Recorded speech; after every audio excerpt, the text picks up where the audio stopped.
सायं। विष्णु पुराण का एक उपाय जरूर कर देखना महाराज। विष्णु पुराण में स्पष्ट कहा है कि कार्तिक का प्रथम दिन किसी नदी में स्नान कर कर, तालाब में स्नान कर कर, नदी तालाब नहीं हो तो घर में ही स्नान कर कर, घर के दोनों दरवाजे पर, घर के बाहर दोनों दरवाजे पर घी का दिया लगा दें। उसमें एक कमल गट्टा, किराने की दुकान पे मिलता है काला कलर का कमल गट्टा, एक एक डाल दें नाम और गोत्र बोलकर।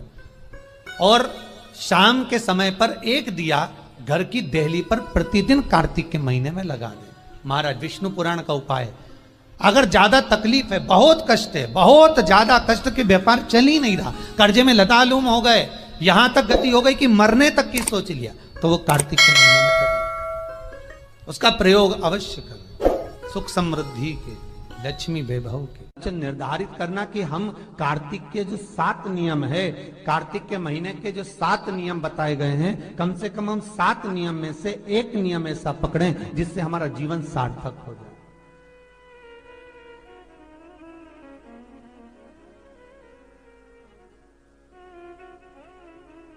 आप भले 7 नियम नहीं कर रहे कार्तिक के, भले एक नियम करो, पर वो नियम हमारा पूर्ण चलना चाहिए, उसकी नियम की पूर्णता पूर्ण होना चाहिए। आपको कहा था कार्तिक के 7 नियम हैं, उसमें पहला दीपदान, दूसरा तुलसी पूजन, तीसरा भूमि पर शयन, चौथा शरीर पर तेल नहीं लगाना, पांचवा सुंदर दलहन की चीजों का त्याग करना, और छठा ब्रह्मचार्य व्रत का पालन करना, और सातवां अपने जीवन में कार्तिक के महीने में चाहे वाणी का संयम हो, चाहे भोजन का संयम हो, चाहे शब्दों का संयम हो, चाहे दृष्टि का संयम हो, चाहे इंद्रियों का संयम हो, वो संयम रखें।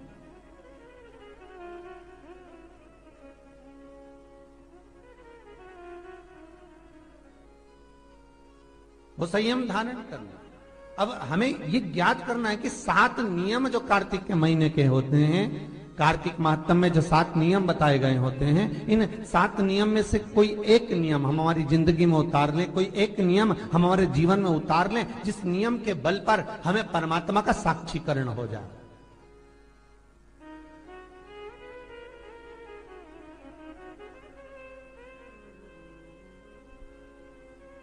कोई एक नियम। अगर आप दीप दान कर रहे हो कार्तिक के महीने में, प्रतिदिन आपने 1 महीना तक दीप दान करा महाराज, तो ये भी आपका एक नियम है। 1 महीने तक आपने जो तुलसी में जल चढ़ाया, ये भी आपका नियम है। आपने अगर वाणी पर संयम रखा है, ये भी आपका नियम। महाराज एक बहुत सुंदर बात कार्तिक के माध्यम से लीजिएगा अपने जीवन में उतारने के। कार्तिक के महीने का 7वां नियम याद रखना, संयम।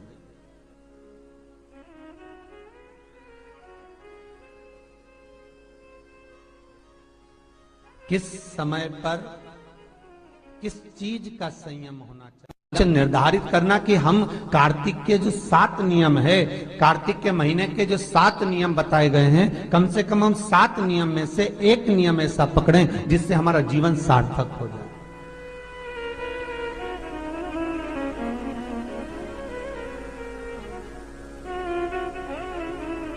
आप भले 7 नियम नहीं कर रहे कार्तिक के, भले एक नियम करो, पर वो नियम हमारा पूर्ण चलना चाहिए, उसकी नियम की पूर्णता पूर्ण होना चाहिए। आपको कहा था कार्तिक के 7 नियम हैं, उसमें पहला दीपदान, दूसरा तुलसी पूजन, तीसरा भूमि पर शयन, चौथा शरीर पर तेल नहीं लगाना, पांचवा सुंदर दलहन की चीजों का त्याग करना, और छठा ब्रह्मचार्य व्रत का पालन करना, और सातवां अपने जीवन में कार्तिक के महीने में चाहे वाणी का संयम हो, चाहे भोजन का संयम हो, चाहे शब्दों का संयम हो, चाहे दृष्टि का संयम हो, चाहे इंद्रियों का संयम हो, वो संयम रखें।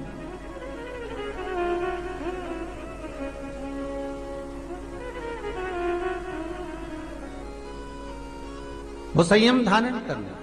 अब हमें ये ज्ञात करना है कि 7 नियम जो कार्तिक के महीने के होते हैं, कार्तिक महात्म में जो 7 नियम बताए गए होते हैं, इन 7 नियम में से कोई एक नियम हम हमारी जिंदगी में उतार लें, कोई एक नियम हम हमारे जीवन में उतार लें, जिस नियम के बल पर हमें परमात्मा का साक्षीकरण हो जाए।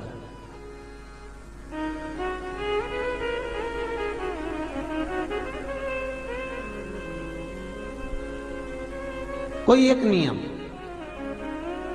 अगर आप दीप दान कर रहे हो कार्तिक के महीने में, प्रतिदिन आपने 1 महीना तक दीप दान करा महाराज, तो ये भी आपका एक नियम है। 1 महीने तक आपने जो तुलसी में जल चढ़ाया, ये भी आपका नियम है। आपने अगर वाणी पर संयम रखा है, ये भी आपका नियम। महाराज एक बहुत सुंदर बात कार्तिक के माध्यम से लीजिएगा अपने जीवन में उतारने के लिए। कार्तिक के महीने का 7वां नियम याद रखना, संयम।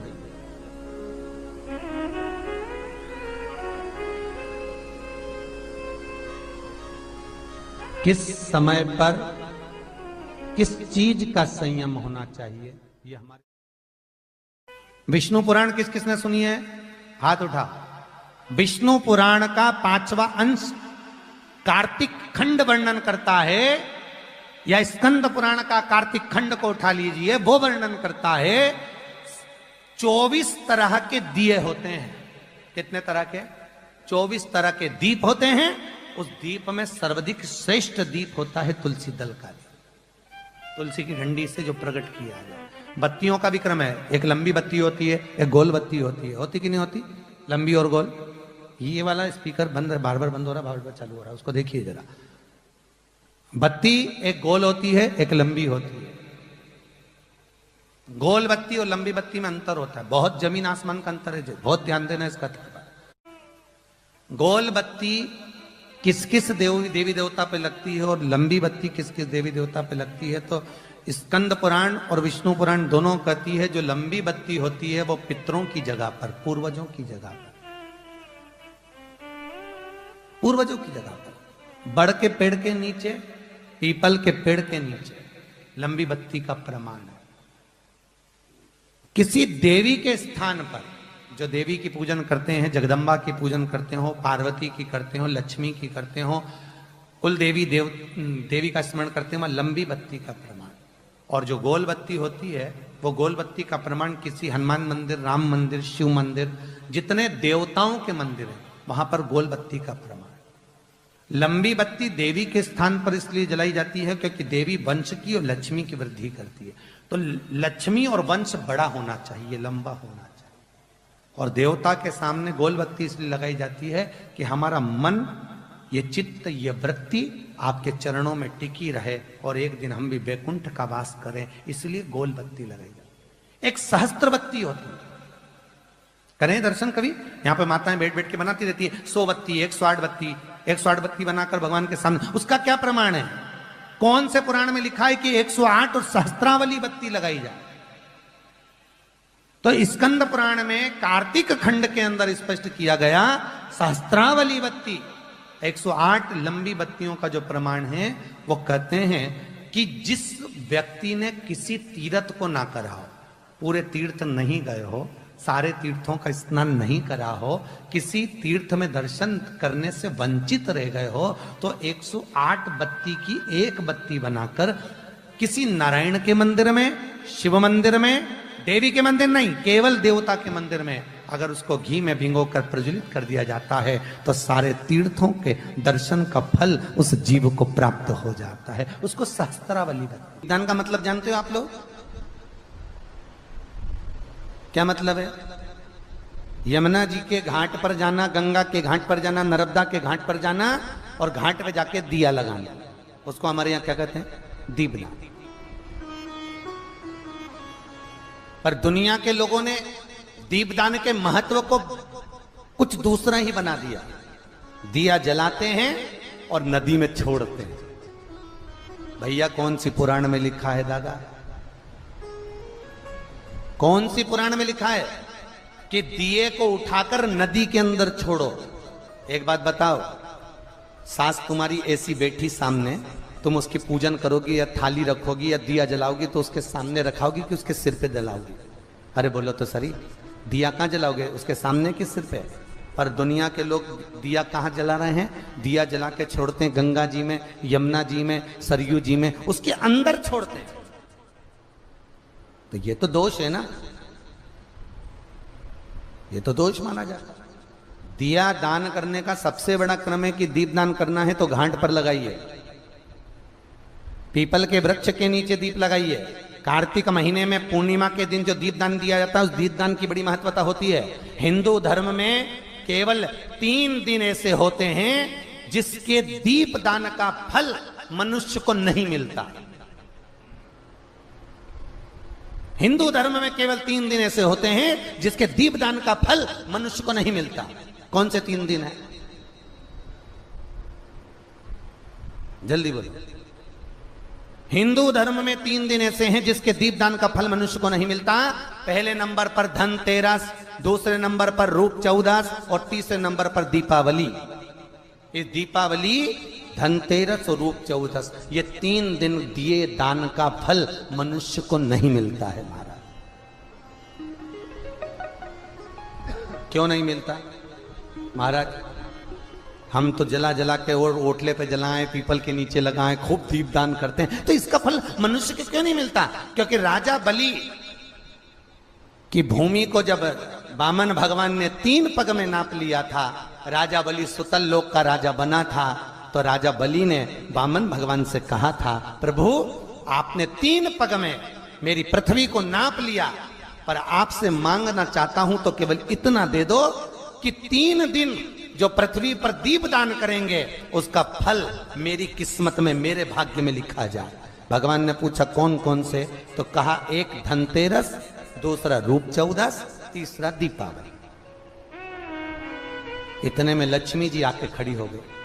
लक्ष्मी जी ने कहा राजा बलि से, भैया पृथ्वी के लोग सबसे ज्यादा पूजन तो उसी दिन करते हैं, उसी दिन दीपदान करते हैं, और लोग तो धनतेरस के दिन दिया लगाते हैं, रूप चौदस के दिन लगाते हैं, दीपावली के दिन लगाते हैं, और सारा पुण्य तेरे खाते में लिखा जाएगा, तो उनके खाते में क्या होगा? इतने में राजा बलि ने कहा, बहन लक्ष्मी चिंता मत कर, दीपावली के बाद में जो कार्तिक पूर्णिमा आएगी, उस कार्तिक पूर्णिमा के दिन जो किसी जलाशय के पास में जाकर, नदी, तालाब, कुंड, कुआं, किसी जलाशय के पास में जाकर अगर एक दिया लगा देंगे तो उसको 3 दिन का पुण्य फल 1000 गुना होकर प्राप्त हो जाएगा। 1000 गुना। इसलिए हमारे यहां पर दीपावली को तो केवल दीपावली कहते हैं, पर कार्तिक की पूर्णिमा को देव दीपावली कहते हैं। कौन सी दिवाली है? जम के बोलो जरा। देव दीपावली। दीपावली से बड़ी दीपावली होती है कार्तिक पूर्णिमा के दिन, क्योंकि तुमने ये 3 दिन जो दिया लगाया इसका फल तुम्हें जब मिलता है जब तुम कार्तिक की पूर्णिमा के दिन किसी घाट पर, नदी के तट पर, तालाब के तट पर, सरोवर के तट पर जब दीपदान करते हो साहब, तब उसका पुण्य बढ़ जाता है। कार्तिक के महीने में 10वीं तिथि को जो तुलसी की डंडी को घी में भिगोकर अपनी कामना कर कर भगवान के सामने दिए में रखकर जला देता है, दिए की तरह उससे आरती उतार देता है, कहते हैं उसका जन्म दूसरी बार पृथ्वी पर नहीं होता, वो भगवान के गोलोक धाम में जिंदगी भर के लिए विराजमान हो जाता है। जिंदगी भर के दीप की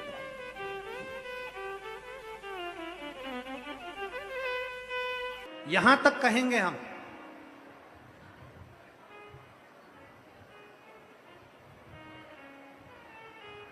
शरद पूर्णिमा से कार्तिक पूर्णिमा के बीच में, शरद पूर्णिमा से कार्तिक पूर्णिमा के बीच में प्रयास करना। दुकान नहीं चल रही हो, व्यापार नहीं हो रहा हो, तकलीफें बहुत ज्यादा हो, घर में क्लेश जाता हो, अशांति ज्यादा हो, पैसे नहीं आ रहे हो, 1 रुपया कमा रहे, 100 रुपये खर्च हो रहा है, बहुत टेंशन है, तो शरद पूर्णिमा से कार्तिक पूर्णिमा तक एक हल्दी और कुंकू, ये थोड़ा सा मंदिर में लेकर जाइए, हल्दी और कुंकू जरा जरा सा ले जाओ। अशोक सुंदरी वाली जगह पर पहले शंकर जी पे जल चढ़ा दो, अशोक सुंदरी वाली जगह पे जल चढ़ा दो और वह हल्दी और कुंकू की एक एक बिंदी अशोक सुंदरी वाली जगह पर अपनी कामना कर कर लगा कर आओ। उसी में से वो हाथ जो तुम्हारा गीला है कंकु हल्दी का, वही हाथ लाओ, घर में प्रवेश करते समय अपनी देहली पर थोड़ा सा लगा दीजिए।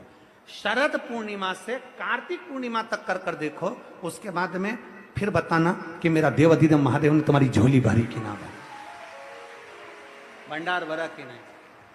शरद पूर्णिमा से कार्तिक पूर्णिमा के भीतर 1 महीना, कार्तिक का महीना भगवान शंकर की अविरल भक्ति का महीना है। षडानंद कार्तिक का महीना, कार्तिक का महीना मतलब भगवान शंकर के पुत्र कार्तिकेय महाराज का महीना है।